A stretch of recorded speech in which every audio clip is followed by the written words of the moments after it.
I stood quietly outside the large house that evening. The lights inside were bright. The laughter inside sounded confident and controlled. I looked down at my shoes. They were old but clean. I had worn them for years. People often decide who you are by what they see first. That night I knew I was already judged. My name is Andrew. I am 58 years old and most people think I live a very simple life. They are not wrong, I live simply. But not because I have no choice, I choose it. As I waited, I heard my son's voice inside. He sounded nervous, like someone trying to fit into a place that was not built for him.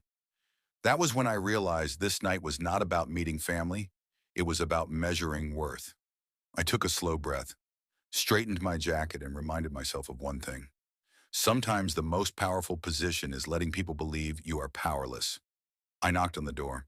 I was not always this quiet man standing outside someone else's house. Years ago, my life was loud and busy. Work filled my days and nights. Decisions carried weight. Mistakes carried cost. When my wife left, she took comfort with her and left responsibility with me. My son was still small, too young to understand why promises break, too young to know that love can walk away. I learned something important during those years. Money attracts noise, and noise attracts people who do not care about you. So when success finally came, I hid it. Not because I was afraid, but because I wanted peace. I kept the same house, the same car, the same habits. I wanted my son to grow up believing effort mattered more than access. That respect was earned, not inherited. I watched him struggle. I watched him learn. And I never stepped in with shortcuts. He became strong, independent, proud. That mattered more to me than any number in a bank account. Standing there that night, I wondered if I had taught him enough, because the world he was stepping into measured value very differently. The door opened slowly, and I stepped into a world that was not built for people like me. The room was large and carefully arranged. Everything had a place, including people. My son stood near the center of the room, trying to look confident, trying not to look at me too closely.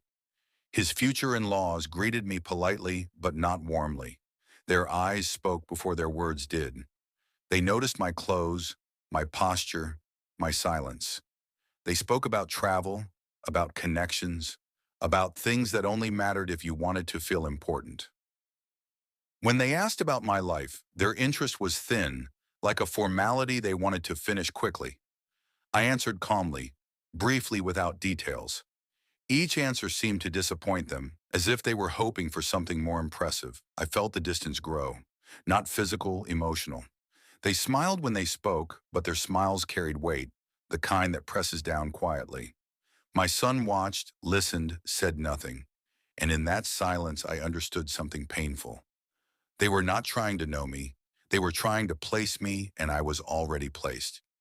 The evening moved forward without slowing down. Words were spoken, but none of them were meant for me. Small comments were made about work, about success, about knowing the right people.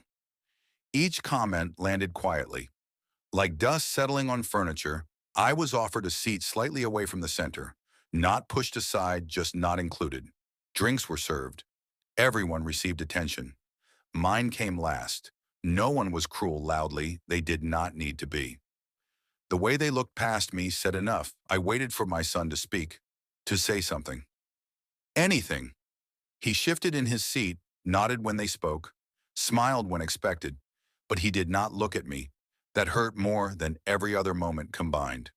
I remembered the nights I stayed awake working, the mornings I packed his lunch, the years I chose silence so he could grow.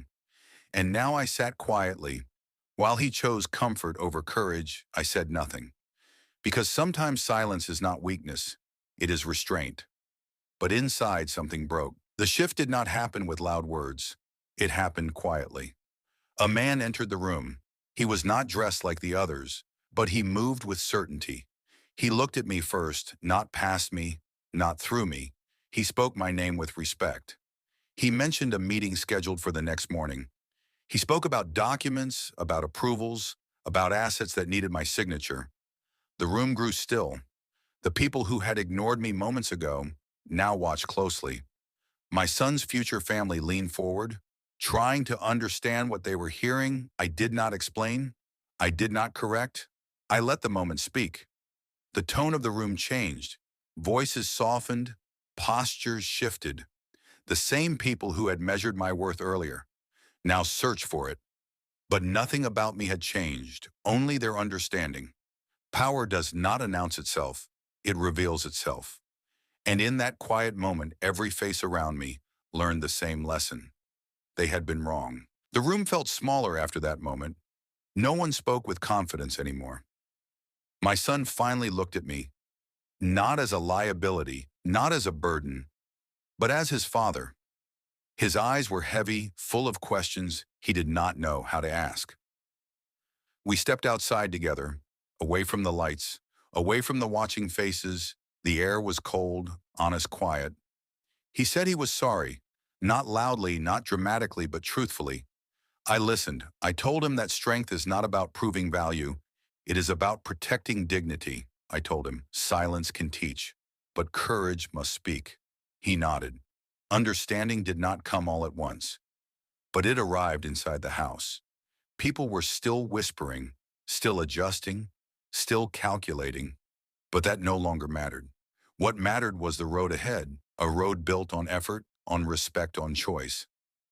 I walked away without anger, without pride, because real power does not stay to be admired. It leaves quietly. And that night I took my son with me,